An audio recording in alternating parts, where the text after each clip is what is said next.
this is my favorite smell. Growing up, my house always smelled like this, like delicious spices. When you smell that, you know something good is cooking. Hi, I'm Zainab. I'm a writer and a recipe developer, and today I'm going to show you how to make one-pot vegetable biryani.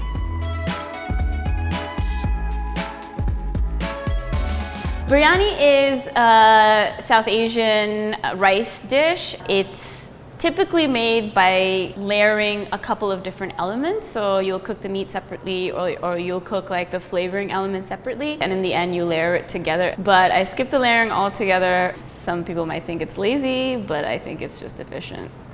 It's really like a clean your fridge out biryani, and its versatility means you can truly make it your own. So it's a couple of things here. It's a liquid to rice ratio, and that's something that everyone talks about in my family as well, where it's like, oh my God, the rice was so good at her house. You could see each grain of rice separately. And then also the heat, you want to make sure that it's not too high, otherwise you might burn the bottom of the biryani or overcook it, and neither of those things are fun.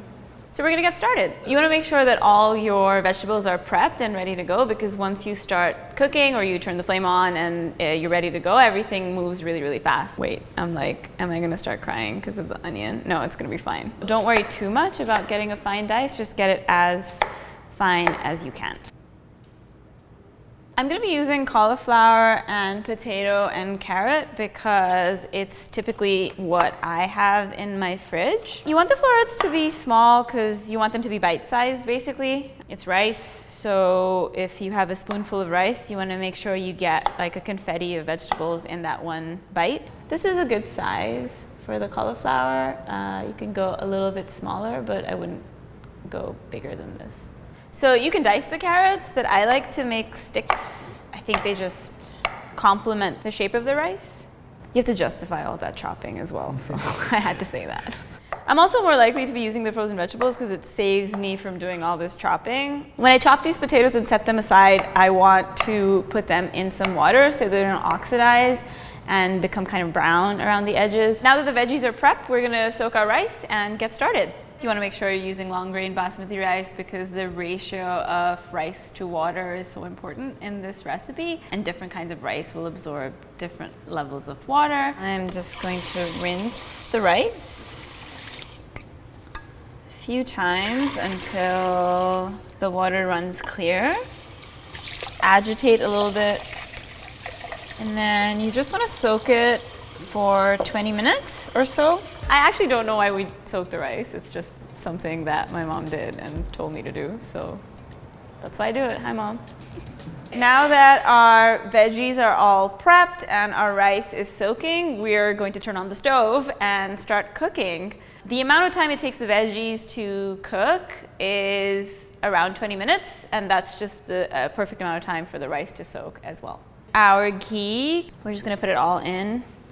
Delicious. It tastes like butter because it is clarified butter, but you can heat it to a higher point than you can heat butter to. So butter would burn if we were using butter to cook at such high temperatures, but you get that delicious, rich, buttery flavor. As is typical for Desi cooking, we start with our whole spices. We have star anise here, and we have cardamom pods. If you use powdered cardamom, it would be too overpowering, but if you just use whole cardamom and you open the pod a little bit so the seeds come out, it'll flavor it and make it really aromatic, and it smells delicious. You can put like a small slit in the chilies, and then you want to put your onion in.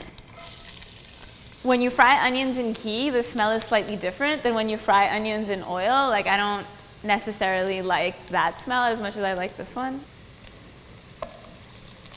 We're gonna put red chili powder, turmeric. So this really forms the backbone of the biryani. It's where all the flavor comes from.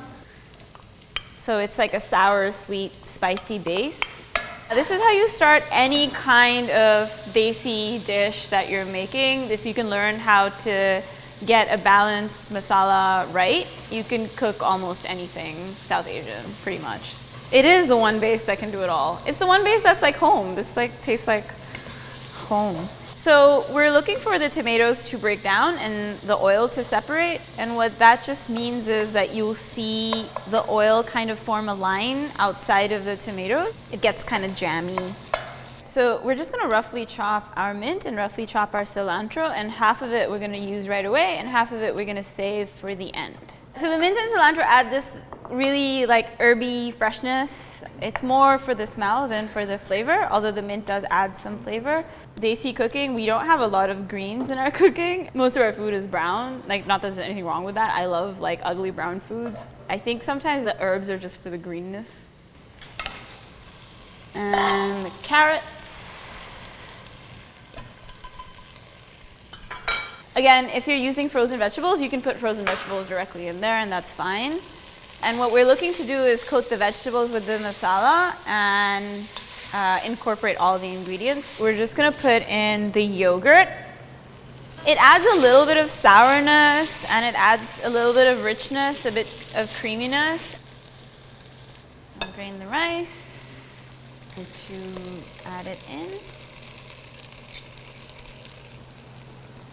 Stir everything together. Garam masala is like really delicious, but it is also more of an aromatic experience, if you will. You could put it in at the beginning if you like, but I like to put it in at this moment because of the way it smells and the way it'll hold its smell. It might look like a lot of salt, but if you think about it, there's rice, there's potatoes, there's cauliflower, there's all these different vegetables and elements that honestly need a lot of salt. My recipes tend to have a lot of salt because I really, really like salty food. I'm team salty 100%. But if you prefer less salt, use less salt, but I wouldn't recommend it. Put the lemon slices. Cover it and cook on low for 20 minutes. 20 minutes and then 15 minutes standing. And then we'll have a moment of reckoning, see if it worked. The last 40 minutes, you don't really know what's happening in the pot. You just have to kind of put your trust in it and believe that everything's gonna be okay. So everything's gonna be okay. Please come out good. Said a quick prayer. Oh wow. So you can see each like single grain of rice. I'm using the fork to fluff it up a bit. Some cashews. Pomegranate seeds provide this nice, sour, fresh burst of juice in your mouth. It's pretty good. I'm happy with it. Yeah, I think my mom would be proud because she always says you should be able to see every single grain of rice separately. Look, Mom. I did it. I'm just gonna keep eating it.